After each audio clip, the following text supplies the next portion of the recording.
Branch loan ஆப்பில் please try again in 9 days இந்த மாதிரி உங்களுக்கு ஆப்ஷன் காட்டுச்சுன்னா நமக்கு லோன் கிடைக்குமா இல்லையான்னு சொல்லி தான் இந்த வீடியோவில் டீட்டெயிலாக பார்க்கலாம். ஏன்னா நிறைய கமெண்ட்ஸ் வந்து இந்த மாதிரி வருது, இந்த மாதிரி எனக்கு பிரான்ச் லோன் ஆப்பில் 9 days 30 days 90 days இந்த மாதிரி வந்து எனக்கு ஆப்ஷன் காட்டுது, இது எதனால் காட்டுது, மறுபடியும் வந்து எனக்கு லோன் கிடைக்குமா இல்லையான்னு சொல்லி நிறைய பேர் வந்து கேட்குறீங்க.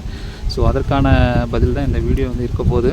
நீங்கள் பிரான்ச் லோன் ஆப்பில் இதற்கு முன்னாடி லோனை எடுத்துகிட்டு அதை சரியான டைம் அவங்க கொடுத்த டைமை விட தாண்டி நீங்கள் லோனை கட்டி அதை அடைச்சிங்கன்னா உங்களுக்கு கிடைக்கிறதுக்கு வாய்ப்பே இல்லை. 99% வந்து வாய்ப்பே இல்லை. ஒரு சில பேருக்கு வந்து கிடைக்கிது லோனு, ஒரு சில பேருக்கு தான் வந்து இந்த பிரான்ச் லோன் ஆப்பில் இந்த மாதிரி ஆப்ஷன் காட்டி கிடைக்கிது.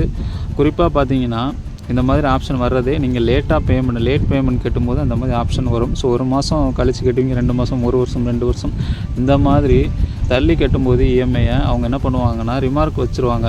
அதாவது உங்களுடைய சிபிலில் அதை வச்சு அதுக்கப்புறம் நீங்கள் லோன் ட்ரை பண்ணும்போது நீங்கள் கட்டியிருப்பீங்க, அதுக்கப்புறம் நீங்கள் லோன் இந்த பிரான்ச் ஆப்பில் ட்ரை பண்ணும்போது உங்களுக்கு கிடைக்காத இந்த மாதிரி ஆப்ஷன் தான் வரும். ப்ளீஸ் ட்ரை அகைன் 9 days இருந்தாலுமே நீங்கள் 9 days இல்லைனா 30 days அந்த மாதிரி உங்களுக்கு காட்டுச்சுன்னா அந்த டேஸுக்கு அப்புறம் நீங்கள் லோன் அப்ளை பண்ணிங்கன்னா உங்களுக்கு கிடைக்கிறதுக்கு 1% தான் சான்சஸ் இருக்குது.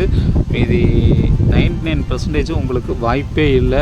ஏன்னா ஒரு டைம் வந்து நம்ம லேட் பேமெண்ட் கட்டினாலுமே இந்த பிரான்ச் லோன் ஆப்பில் கொடுக்கவே மாட்டாங்க, அது வாய்ப்பே இல்லை, ரொம்பவே கம்மி. அதனால் அதுவும் பார்த்தீங்கன்னா சிபில் ஸ்கோர் அதிகமாக இருக்கிறவங்களுக்கு தான் வந்து இந்த லோன் வந்து கிடைக்கிது, கம்மியாக இருக்கிறவங்களுக்கு வந்து லோன் கிடைக்காது அதுக்கப்புறம். ஸோ அதனால் முடிஞ்ச வரைக்கும் பார்த்தீங்கன்னா இந்த மாதிரி ஆப்ஷன் காட்டும்போது இதை ஸ்கிப் பண்ணிவிட்டு பெட்டரான ஒரு ஆப்பை வந்து சூஸ் பண்ணுறது வந்து பெட்டர்னு தான் நான் சொல்லுவேன்.